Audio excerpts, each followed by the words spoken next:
Right now, while you go about your day, the birds in your yard are fighting for their lives, not from a predator, not from a storm, from the same sun that is warming your skin through the window. And the worst part, some of the things you put out there to help them are the very things quietly killing them. If this is your first time here, this channel exists to show you what is actually happening in your yard. Not what it looks like, what it is. Subscribe now, because what comes next will change how you look at your yard every single summer morning. Here is something most people never stop to consider. A bird's body, on a perfectly normal day, runs hotter than yours. Your temperature sits around 98 degrees. A cardinal's body temperature on a cool spring morning is already 104. Now the air outside hits 95 degrees. That cardinal is not basking in pleasant warmth. It is a creature running at 104 degrees, trapped inside insulation it was born with and cannot remove, standing in air that is barely 9 degrees cooler than its own blood. Those feathers, the same feathers that kept it alive through January, are now a prison. They are extraordinary insulation. In winter, they hold body heat in like a sealed envelope. In summer, that same sealed envelope traps heat with no exit. A bird on your feeder in July is wearing a down jacket in a heat wave, and it cannot take it off. So it does the only thing it can. It opens its beak and it vibrates. What looks like panting is something far more precise. Scientists call it gular, fluttering. The bird rapidly vibrates the muscles in its throat, creating evaporation from the moist lining of its airways, using its own breath as a cooling mechanism. It is the closest thing a bird has to sweating, because birds have no sweat glands.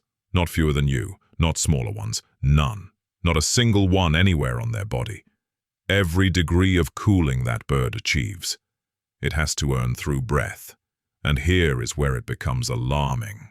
Every breath costs water. A small bird in sustained gular fluttering can lose 5% of its entire body weight in water in a single hour. A chickadee weighs 11 grams, the weight of 2 pennies. 5% of that is half a gram, which sounds like nothing until you understand what it means in human terms. That is the equivalent of you losing 4 pounds of water in 60 minutes, not in a day, in 1 hour. If that bird does not find clean water before sundown, it will not survive the night. Not in days, in hours. Watch your yard carefully on the hottest days. You will see something that looks wrong. A robin on your fence post, wings slightly spread, not for flight, just held out a fraction of an inch away from its body.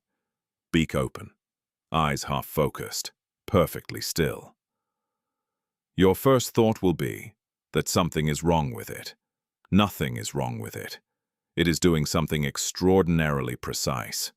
The underwing, the skin tucked beneath the feathers, has less coverage than anywhere else on a bird's body.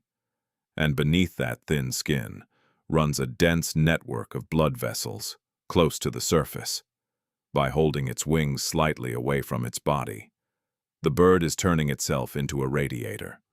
It is deliberately exposing its thinnest skin to the air, dumping body heat through the only pathway available.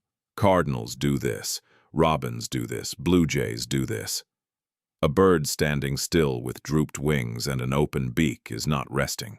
It is at its physiological limit, using every system it has, just to stay alive in your yard. And then, between 11 in the morning and 4 in the afternoon, your yard goes completely quiet. The feeders sit untouched, the branches are empty, the lawn is still. If you have ever stood at your window on a July afternoon wondering where all the birds went, they did not leave. They are in the deepest shade your yard offers. Motionless, silent. Scientists call it heat-induced lethargy, a deliberate suppression of all movement and activity to reduce the body heat that muscles generate when they work. They are not resting. They are hiding from the sun the way you would hide from a fire. Your yard is not empty. It is full of birds, trying not to die. Now, look at your bird bath. When did you last scrub it? Because here is something that will be difficult to hear. That bird bath you filled last week, the one you have been watching birds visit all summer, may be one of the most dangerous places in your yard. In summer heat, standing water becomes a bacteria incubator within 48 hours. Two diseases alone, trichomoniasis and salmonellosis, thrive in warm, stagnant water. A sick bird visits your bath. It leaves behind pathogens invisible to you. The warm water does what warm water does. It incubates. The next bird drinks. Researchers at the National Wildlife Health Center have documented outbreaks at backyard bird baths that killed dozens of birds in a single yard. Every one of them traced back to water the homeowner thought was fine. Because it still looked clean, the water does not have to look dirty to be deadly. If you are not scrubbing your bird bath and replacing the water every single day in summer, you are not running a bird bath. You are running a disease farm, and the birds cannot tell the difference. And there is something else, something you have probably never thought about. Metal, your metal feeder pole, the metal perches on your platform feeder, the metal tray your seed sits in direct sunlight on a 95-degree day. Exposed metal surfaces can reach 140 degrees Fahrenheit. That is hot enough to cause tissue damage on contact. A bird landing on your metal feeder perch in full afternoon sun is not landing on a perch. It is landing on a surface that burns its feet within seconds.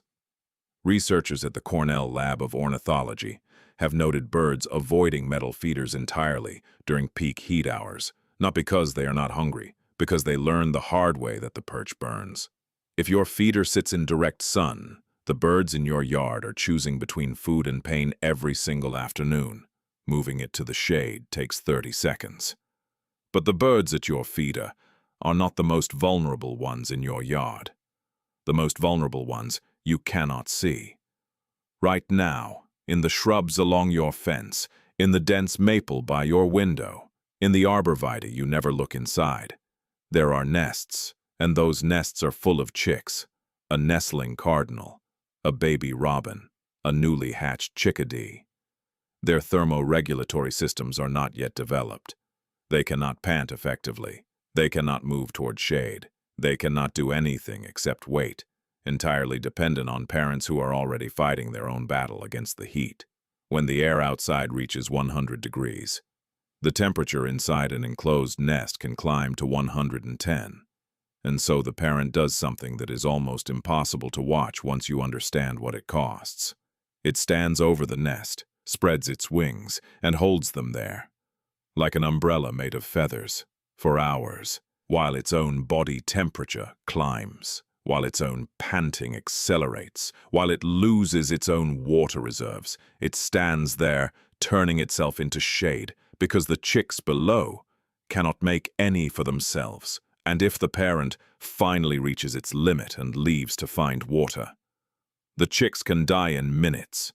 This is happening right now, in every nest in your yard that you have not found. Here is the single most powerful thing you can do. Not a better feeder, not more seed, not a bigger bird bath, moving water, a dripper, a mister, a jug with a pinhole above a shallow dish, something that makes sound. Because birds can hear dripping water from remarkable distances, and in the heat, that sound is not just attractive, it is a signal. It means relief is here, right now, in this yard, and then shade, not just the shade your trees already provide. Deliberate shade, over your feeders, over your bird bath, over the places where birds land and drink and eat. An umbrella, a shade cloth, a piece of plywood angled against the afternoon sun. It does not have to be beautiful. It has to work. Researchers have found that yards with deliberate shade structures see significantly higher bird activity during heat waves than yards with more feeders and more food, but no shade. In extreme heat, shade matters more than seed. The birds do not need more food. They need you to make the food reachable without it costing them their lives. Think about what all of this means. Every summer morning, before the heat arrives, the birds in your yard wake up and race. They race to eat and drink in the narrow window before the sun turns everything dangerous. They pant on your feeder, losing water with every breath. They spread their wings on your fence, dumping heat through the thinnest skin they have. They avoid the perch that burned them yesterday. They go silent for 5 hours, hiding in shade, waiting for the temperature to drop, and then, in the golden hour before dark, they emerge again. And somewhere in that desperate daily cycle, they choose your yard, not the yard across the street, not the yard with more feeders. Yours, because you scrubbed the bird bath this morning, because you moved the feeder into the shade, because somewhere in your yard there is the sound of dripping water, and every bird within earshot knows what that sound means. You gave them one place in the neighborhood where the heat does not win. You will never see most of what happens in your yard this summer. The parent spreading its wings over chicks you will never find. The chickadee that chose your dripper over every other yard on the block. The robin that survived another afternoon because your bird bath was clean. You will not see any of it, but it is happening because of what you chose to put out there. Look at your yard today, check the bird bath, feel the feeder perch, listen for the midday silence, and if you changed something in your yard because of what you learned here, tell me what it was in the comments. I read every single one. And if someone you know has a bird bath they have not cleaned this week, share this with them today. Their birds need them to see this. Welcome to Bird Pulse.